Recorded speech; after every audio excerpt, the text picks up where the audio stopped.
Hello दोस्तों, welcome back to my channel Mister Novel Boy. जिन्होंने इस सीरीज़ के पिछले एपिसोड्स मिस कर दिए हैं वो प्लेलिस्ट में जाकर देख सकते हैं, और जो पहले से साथ हैं उनके लिए हम आज का नया एपिसोड शुरू कर रहे हैं। पापा, मैं आ गया। शांगवान फेयुन वाले इलाके का काम हो गया। एक अंधेरे हॉल में जहां सिर्फ कुछ मोमबत्तियां टिमटिमा रही थीं, एक ऊबती हुई आवाज़ गूंजी।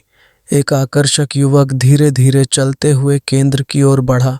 वही बीस्ट किंग जिसने शांगवान फेयुन से 300 से ज्यादा बार भिड़ंत की थी। हैं? पापा फिर नहीं हैं। पैलेस लॉर्ड 2 हफ्ते पहले निकल गए थे दुनिया की सैर पर। एक गहरी और सधी हुई आवाज आई और अंधेरे से एक मूंछों वाले मध्यवयस्क आदमी मुस्कुराते हुए बाहर आए। यंग सांझी, चूंकि शांगवान फेयुन की तरफ का काम निपट गया, अब मेरे पास तुम्हारे लिए एक और मिशन है। थोड़ी मुश्किल जरूर है, मगर निपटाना पड़ेगा। गुसानतोंग ने ऊबते हुए हाथ हिलाया। प्लीज अंकल डोंग, अभी तो लौटा हूं और ना पापा से मिला ना कयाओएर से। क्या आपको पता है वो कहाँ गए हैं? उस मोमबत्ती की हल्की रोशनी में जो चेहरा झलक रहा था वो सीरीन शोर्स ट्रेडिंग के चेयरमैन वू रैंडोंग का ही था, बस ज्यादा परिपक्व, शांत और अनुभव से परिपूर्ण। बाहर की दुनिया में तुम डेविल पैलेस के 5 दार्मा किंग्स में से एक हो, पैलेस लॉर्ड से बस एक पायदान नीचे। तुम्हें मुझसे ज्यादा पता होना चाहिए कि वो कहाँ हैं, और फिर निजी रूप में तुम पैलेस लॉर्ड के बेटे हो तो और भी ज्यादा। सच है, मैं ज्यादातर बार जानता हूँ पापा कहाँ जाते हैं। या तो वो क्षितिज की ओर देख रहे होते हैं, नॉर्थ सी के किनारे माँ के लिए शोक में होते हैं, या साधना में होते हैं। ओह हाँ, सॉर्ड शैक। ताली बजाते हुए सांतोंग हंसा। मैं वहीं जाता हूँ। रुको, ये सॉर्ड शैक क्या है और मेरा काम क्या? भागते हुए रुका तो चेहरा एकदम गंभीर था। अंकल डोंग, आप भले ही निजी रूप में मेरे बड़े हों, लेकिन सार्वजनिक रूप में मैं आपका सीनियर हूँ। ऐसे में क्या ये ठीक होगा कि आप मुझे टास्क सौंपें? पैलेस लॉर्ड ने मुझे 2 दर्मा किंग्स को आदेश देने का अधिकार दिया है, वो रैंडोंग ने आदर से कहा। पैलेस लॉर्ड कहते हैं तुम अब बड़े हो चुके हो और काफी ताकतवर हो। अब तुम्हें काम सौंपा जा सकता है ताकि कुछ गड़बड़ करने से पहले तुम पर नजर रखी जा सके। अरे अंकल डोंग, पिछले 100 साल से हम साथ हैं, बताइए कभी मैंने कोई गड़बड़ की? पैलेस लॉर्ड कहते हैं तुम मुसीबत को अपने आप खींच लाते हो। सांतोंग का चेहरा ऐंठ गया। वो गुस्से में घूरता हुआ बाहर निकलने लगा। मैं खुद पापा से बात करूंगा, पूछूंगा उन्हें ऐसा क्यों लगता है। जरूरत पड़ी तो 2-4 घूंसे भी खाने देने पड़ेंगे। रुको, भागने की मत सोचो। वो रैंडोंग ने उसका हाथ पकड़ लिया और गहरी सांस ली। ठीक है, अगर तुम्हें इतनी जिद है तो मैं किसी और को भेज देता हूँ। मुझे पता है कि तुमने शांगवान फेयुन वाला काम भी बस अपने पुराने बदले की वजह से लिया था। Uncle Dong, you are the best. इतना खुश मत हो, बस एक काम कर दो मेरे लिए। बोलिए, बस ऐसा ना हो कि मुझे कहीं बैठकर आधे साल तक बोर होना पड़े। वो रैंडोंग की आंखों में पीड़ा उतर आई। पैलेस लॉर्ड से पूछो कि हम सॉर्ड स्टार एम्पायर के खिलाफ कब कदम उठाएंगे। हर बार जब मैं सवाल करता हूँ वही जवाब मिलता है, अभी समय नहीं आया, इंतजार करो। तो फिर इंतजार करो, पापा के पास इसकी वजह जरूर होगी। तुम उन्हें मानते हो ना? पैलेस लॉर्ड पर भरोसा है, पर अब थक चुका हूँ। वो रैंडोंग के हाथ कांपे। 100 साल से मेरा कुल खदेड़ा जा रहा है। जब तक ये नफरत मुझ में जिंदा है मैं साधना में कभी मन नहीं लगा पाऊंगा। गुसानतोंग कुछ देर तक गंभीरता से देखता रहा, फिर कंधे पर हाथ रखा। पापा झूठ नहीं बोलते, उनका कहना है सबसे सही वक्त आने दो, और सिर्फ सॉर्ड स्टार नहीं, हम भी तो लगातार मजबूत हो रहे हैं। ठीक है, पूछ लेना एक बार। वो रैंडोंग ने धीरे से सिर हिलाया। पक्का, अब मैं निकलता हूँ। गुसानतोंग मुड़ा मगर जाते जाते हंसते हुए बोला, वैसे अंकल डोंग, एक बात याद रखना, पैलेस लॉर्ड की लोकेशन ढूंढना नियम के खिलाफ है। लेकिन मैं कुछ नहीं कहूंगा, बदले में एक उधारी रख लो, ही। और वो चला गया।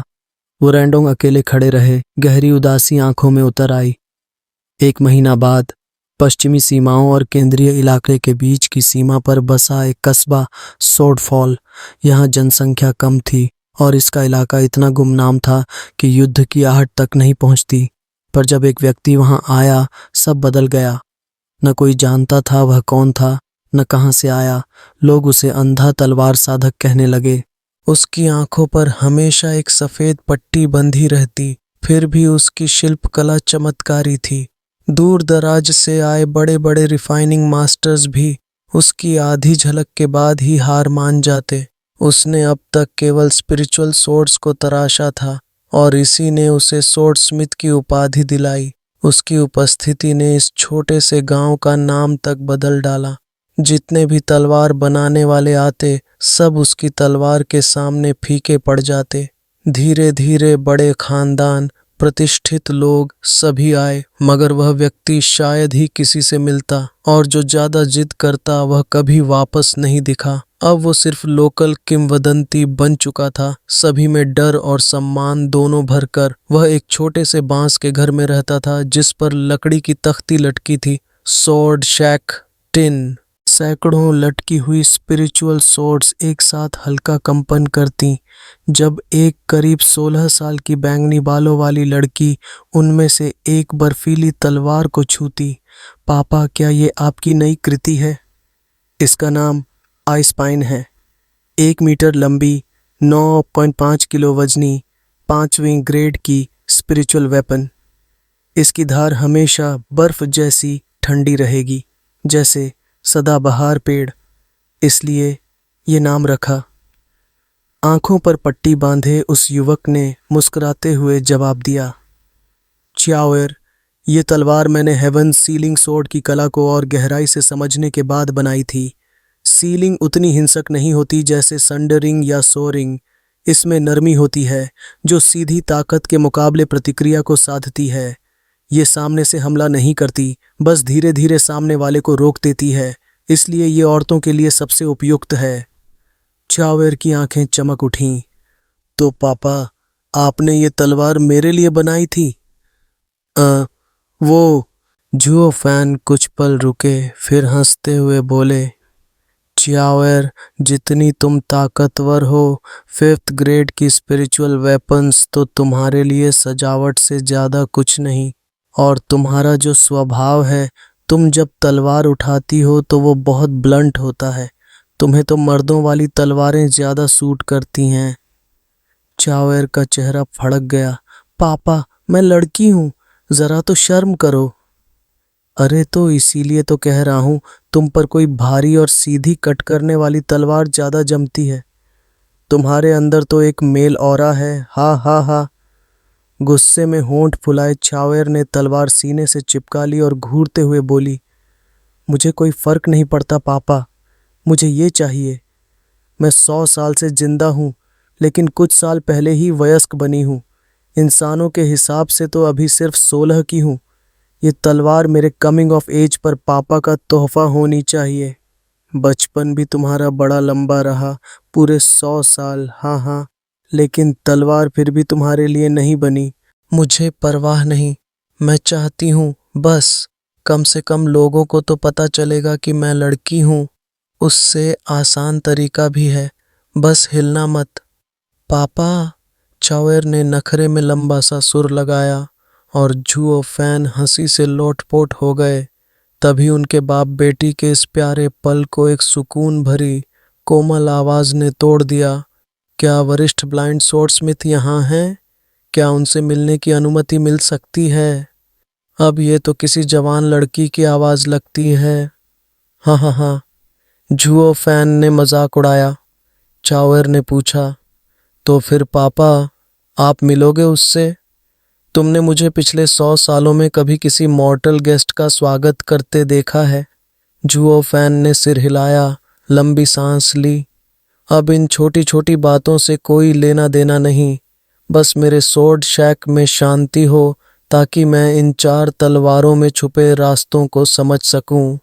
वो आराम से अपनी बांस की कुर्सी पर टेक लगाकर बैठ गए। चावेर की भौहें सिकुड़ गईं। पापा, अगर शांति चाहिए तो कहीं और क्यों नहीं चले जाते? आपको दशकों से ब्लाइंड स्वॉर्डस्मिथ के नाम से जाना जाता है और मुश्किल से कुछ ही साल सुकून के मिले हैं। अब कोई और मरने चला आया है तो हो सकता है आगे और पागल लोग आते रहें। हाँ, तो मैं उन्हें भी मारता रहूंगा। मैंने ये जगह चुनी है तो अब क्यों भागूं उनसे?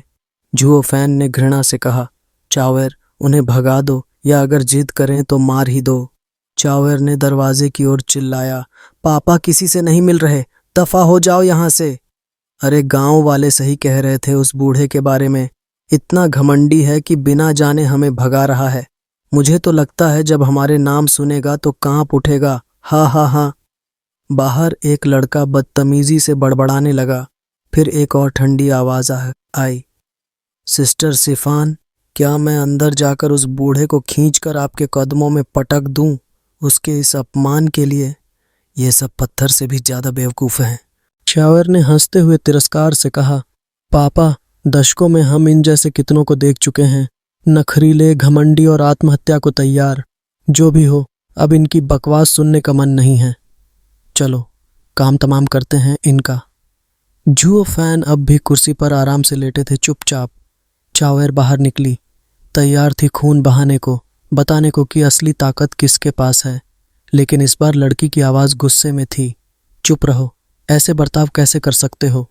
लुओ क्लान सम्मान और धर्म का प्रतीक है और लुओ अलायंस पश्चिमी प्रदेशों में करुणा की मिसाल है। हम कभी भी कमजोरों पर जुल्म नहीं करते। अगर पिताजी को ये पता चला तो वो तुम सबकी पिटाई कर देंगे। जुओ फैन एक पल को जड़ हो गए, उनकी भौहें कांप उठीं। चावेर ने उनके बदलाव को महसूस किया और तुरंत रुक गई। उसकी क्रोध भरी आभा गायब हो गई और वह उनकी प्रतिक्रिया का इंतजार करने लगी। सिस्टर सिफान, हम तो बस मदद करना चाह रहे थे। आपने दर्जनों बार ईमानदारी से उनसे मिलने की कोशिश की, लेकिन हर बार निराशा ही मिली क्योंकि वो बूढ़ा यहाँ नहीं था। अब जब वो है तो इतना घमंडी है कि मिलना तक नहीं चाहता, जैसे कोई जाहिल हो। हाँ सिस्टर सिफान, हम तो बस आपकी मेहनत का सम्मान करना चाहते थे और आपको आपकी मुराद दिलवाना चाहते हैं। दोनों ने गुहार लगाई। जुओ फैन के भीतर गंभीरता थी। तो ये लोग क्लान के बच्चे हैं, संयोग ही है या नियति? हाँ, जो भी हो, जैसा व्यवहार चाहते हो वैसा करो। जबरन मिलने की कोशिश गुंडों जैसा ही होगा। लड़की ने उन्हें डांट लगाई और फिर दरवाजे की ओर फिर से निवेदन किया। सीनियर ब्लाइंड स्वॉर्डस्मिथ, मैं लुओ सिफान हूँ। एक बार फिर पूरी विनम्रता से आपसे मिलने का अनुरोध करती हूँ। कृपया इन सफल प्रयासों की खातिर एक बार दर्शन दें। चावेर अब भी दरवाजे के सामने खड़ी थी, जुओ फैन के इशारे का इंतजार करते हुए। जुओ फैन मुस्कुराए, हाथ हिलाया। आने दो, देखना चाहता हूं कि लो क्लान की नस्ल अब कैसी हो गई है। आ जाओ। चावेर ने इशारा किया और बांस का दरवाजा खुल गया। वो वापस जुओ फैन के पीछे जा बैठी। बाहर तीनों ने खुशी में नारा लगाया और भीतर दाखिल हुए। पहला था एक मोटा लड़का, कोई 18 साल का, जिसका चेहरा इस छोटे और साधारण मकान को देखकर घृणा से बिगड़ गया। दूसरा था दुबला लड़का, हाथ में एक भव्य तलवार, सोने और रत्नों से सजी हुई, शायद कोई कुलीन होगा। उसका घमंडी और गुस्से से भरा चेहरा जैसे ही अंदर लटकी तलवारों को देखा, विस्मय में बदल गया और जुओ फैन को देखकर तो उसने सिर भी झुका लिया। आखिरी थी एक लड़की, प्यारी और मासूम। उसके चेहरे पर अभी भी थोड़ी सी बचपने की झलक थी। जुओ फैन को देखते ही उसने झटपट सिर झुकाया और हकलाती हुई बोली, सीनियर। जुओ फैन मुस्कुराए। बाहर तुम्हारी बकवास सुनी, लेकिन इंसानियत बस तुम्हारे अंदर दिखी। उन्होंने उसकी ओर सिर हिलाया। मोटा लड़का भड़क गया। क्या बकवास कर रहे हो बूढ़े? फिर से कहो जरा। दुबले ने हाथ बढ़ाकर उसे रोका और लड़की ने भी घूर कर कहा, चुप रहो वरना पिताजी से शिकायत कर दूंगी। मोटा लड़का शांत हो गया, लेकिन आंखों में जुओ फैन के लिए नफरत साफ थी। बेवकूफ, अभी तक जिंदा हो तो बस इसलिए कि पापा तुम्हारे बड़ों को जानते हैं। चावेर ने उसे घृणा भरी मुस्कान दी। जुओ फैन अब भी चुपचाप देख रहे थे। यह जानने के लिए कि इनका संबंध कितना गहरा है। अगर मामूली निकले। हूफ। मिस, मैंने सुना कि आप लुओ अलायंस से हैं, वही जो पश्चिमी प्रदेशों की 9 सेक्ट्स में है। बिल्कुल, और कौन सा हो सकता है? मोटा लड़का घमंड से बोला। अब डरा क्या बूढ़े? लुओ अलायंस 9 संप्रदायों में सबसे ऊपर है। डबल ड्रैगन मैनर तक हमें सम्मान देता है और तू हमें मिलने से मना करता है। ये तो मौत। चुप रहो। लड़की ने उसके पांव पर जोर से मारा और वह चीख उठा। चेतावनी को नजरअंदाज कर रहे हो क्या? सीनियर, कृपया हमें माफ कर दीजिए। मैं लुओ सिफान हूँ, अलायंस लीडर लुओ युनहाई की बेटी। ये मेरे दोस्त हैं। मैं आपसे निवेदन करती हूँ कि हमारे अभद्र व्यवहार को नजरअंदाज करें। उसने फिर हाथ जोड़कर झुककर अभिवादन किया। जुओ फैन एकदम शांत हो गए। फिर सिर झुकाकर सोचा, लुओ सिफान, जैसे लो मिसेस फैन। तो तुम हो लुओ अलायंस की युवती। तो ये दोनों मूर्ख कौन हैं? तू किसे मूर्ख कह रहा है बूढ़े? दोनों चिल्लाए। जुओ फैन बोले, तुम दोनों को। क्यों मारोगे मुझे? तू देख तो। दोनों गुस्से में थे, लेकिन सिफान के सामने खुद को रोके हुए थे। फिर भी बोले, हम मूर्ख नहीं लगते। और मैं बूढ़ा लगता हूं? लोग कहते हैं तू बूढ़ा है, तो लोग कहते हैं तुम मूर्ख हो। कौन? कौन? गांव वाले, चियाओएर। अब जुओ फैन और दोनों लड़कों में बहस छिड़ गई। वे गांव वालों का हवाला दे रहे थे और जुओ फैन चाओएर को गवाही बना रहे थे। अगर लोग कहते हैं तुम कुछ हो, तो चाओएर जो और लोग हैं, अगर तुम्हें मूर्ख कहती है तो तुम हो। दोनों की नसें चटक गईं, चेहरों पर गुस्सा और शर्म थी। लुओ सिफान हंसने लगी। सर सीनियर, पहली बार देखा किसी वरिष्ठ को कनिष्ठ से बहस करते हुए, और मैंने पहली बार इतने बदतमीज कनिष्ठ देखे हैं। बोलो, तुम्हारा नाम क्या है? कहीं ये तो नहीं कहने वाले कि अलायंस हेड भी तुम्हारे ही पिताजी हैं? जुओ फान गरजा। उसकी आवाज में हल्की चिढ़ थी। नॉट एग्जैक्टली, मतलब ठीक ठीक नहीं, दोनों ने एक साथ कहा। फिर फौरन शर्मा कर एक नज़र लुओ सिफान की ओर डाली, जो उन्हें घूर रही थी, जैसे कह रही हो, एक शब्द और बोला तो मैं खुद खींचकर बाहर फेंक दूंगी। जुओ फान ने भौहें सिकोड़ लीं, फिर जैसे कुछ समझने की कोशिश करते हुए बड़बड़ाया, तो मतलब है या नहीं? हाँ, मेरी आंखें अब पहले जैसी नहीं रहीं, माफ करना। उसने गला साफ किया और बोला, कहते हैं जोड़ी बराबरी वालों की होनी चाहिए। तो तुम दोनों खुद को क्या समझते हो जो इतने हक से खड़े हो? जो तो हम्फ, यू रियली ब्लाइंड ओल्ड कूट। तुम सच में अंधे हो बूढ़े। अगर जानते होते कि मेरे पापा कौन हैं तो ये सवाल पूछते ही नहीं। वो मोटा लड़का अपनी नाक हवा में गाड़ कर बोला, जैसे पूरी दुनिया उसकी जेब में रखी हो। सुनो, मेरा नाम लॉन्ग जॉनसन है।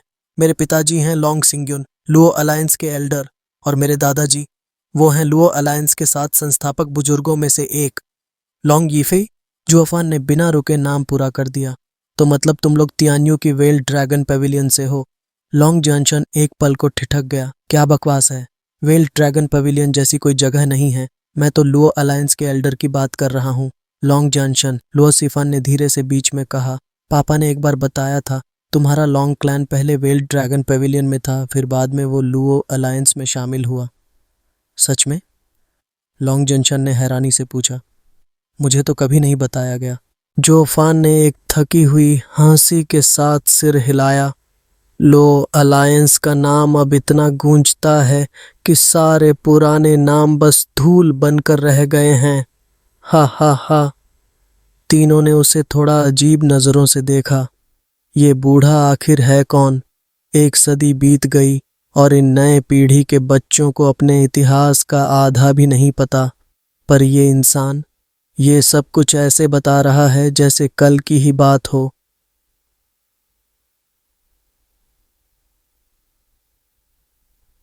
जुओफान एक रहस्य बन चुका था उनके लिए। जुओफान ने उस दुबले पतले लड़के की ओर इशारा किया। और तुम कौन हो? कहीं तुम भी उन 7 खानदानों में से तो नहीं? मैं सीए नियान्यांग हूँ, सॉर्ड गॉड सेक्ट के ग्रेट वेनरेबल चिए तियानशांग का बेटा। मेरे दादा चिए शाओफेंग लुओ अलायंस के 7 संस्थापक एल्डर्स में से एक हैं। उसने जरा संकोच से परंतु पूरे सम्मान के साथ जवाब दिया। जुओफान के आसपास की रहस्यमयी हवा ने उसे जरा घबरा सा दिया था। जुओफान ने सिर हिलाया। तो तुम हो सॉर्ड मार्किस अबोर्ड के वंशज नियान्यांग, यानी मिसिंग यांग, है ना?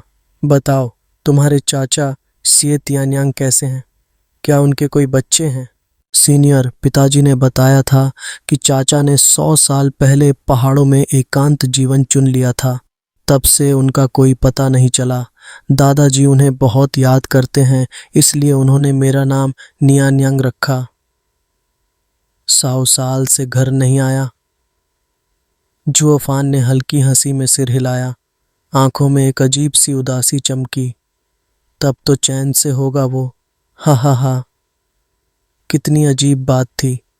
दूसरों को तो किस्मत ने मौका दिया कि वो अपने चाहने वालों के साथ सुकून की जिंदगी जी सकें, और खुद जुओफान, उसे तो किस्मत ने हर सुकून छीन लिया। तीनों लड़के लड़कियां हक्के बक्के रह गए। सवालों से भरी निगाहें उसकी ओर टिकी थीं। सीनियर, क्या आप हमारे एल्डर्स को जानते हैं? हाँ, थोड़ी बहुत पुरानी जान पहचान है। जुओफान ने धीरे से मुस्कुराकर सिर हिलाया। वरना तुम्हारे जैसे किड्स को मैं मिलने देता क्या? Blind uncle, actually. लॉन्ग जियनशन हिचकिचाते हुए बोल पड़ा। Blind uncle? जुओफान ने भौहें उठाईं। मुझे समझ नहीं आया आपको क्या कहूँ। गांव वाले कहते हैं आप एक ब्लाइंड स्वॉर्ड स्मिथ हो और पिताजी के करीबी भी, तो मैंने सोचा अंकल कह देना सेफ रहेगा, बुरा न मानना। लुओ सिफान ने माहौल हल्का करने की कोशिश की। अगर आपको अच्छा नहीं लगा तो बताइए ना, मैं क्या कहूँ आपको? चाओएर हंस दी। डैड, देखो कितनी फ्रेंडली है ये लड़की, बस अंकल बुलाने में गड़बड़ कर दी। रिश्ते की सीढ़ी से देखें तो लुओ युनहाई जुओफान को बड़े भाई जैसा मानते थे, तो उनकी बेटी का उन्हें अंकल कहना गलत नहीं था। बस सही शब्द शायद ग्रेट अंकल होना चाहिए था। स्टार रीडर नोट: चीनी में हर अंकल के लिए अलग शब्द होते हैं। माँ की ओर से, पिता के छोटे भाई, बड़े भाई इत्यादि। जुओफान ने बस हाथ हिलाकर सब टाल दिया। लड़की, तुम्हें नोबल फैमिली की समझा था, पर जिस तरह मुझसे चिपकने की कोशिश कर रही हो, मुझे अपना पुराना रूप याद आ रहा है। हाँ हाँ हाँ, अपने पापा पर ही गई हो। लुओ सिफान शर्म से लाल हो गई। वो पापा से नहीं, माँ से सीखा है। माँ कहती हैं कि किसी का भरोसा जीतना है तो जरा बेशर्म बनो। हमारा क्लैन भी इसी रास्ते पर बड़ा हुआ है। जुओफान ठहाका मार कर हंसा। हाँ हाँ हाँ हाँ हाँ, बिल्कुल सही। तुम्हारा क्लैन तो सच में दूसरों की पीठ पर चढ़कर ऊपर गया था, वो भी बिना शर्म के। हाँ हाँ हाँ। बीते दिनों की याद में खोकर वो मुस्कुराया। कितने बरस बाद दिल से ऐसी हंसी निकली थी। मिस, जो भी कहना है कहो, जहां तक मुझसे होगा मदद करूंगा। लुओ सिफान झुक कर बोली।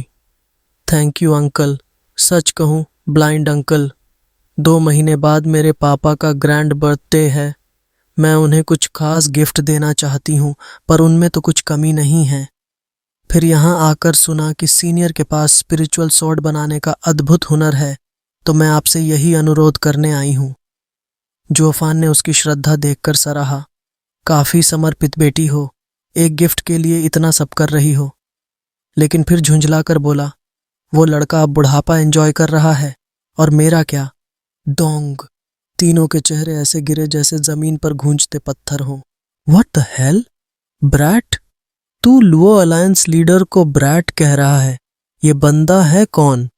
इस पूरी दुनिया में लुओ युनहाई को ब्रैट कहने का हक सिर्फ एक को था, जुओफान, और उस ब्रैट को कोई ऐतराज नहीं था।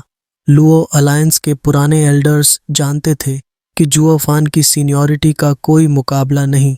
वो कुछ भी कहे, उसे टोकने की हिम्मत किसी में नहीं थी।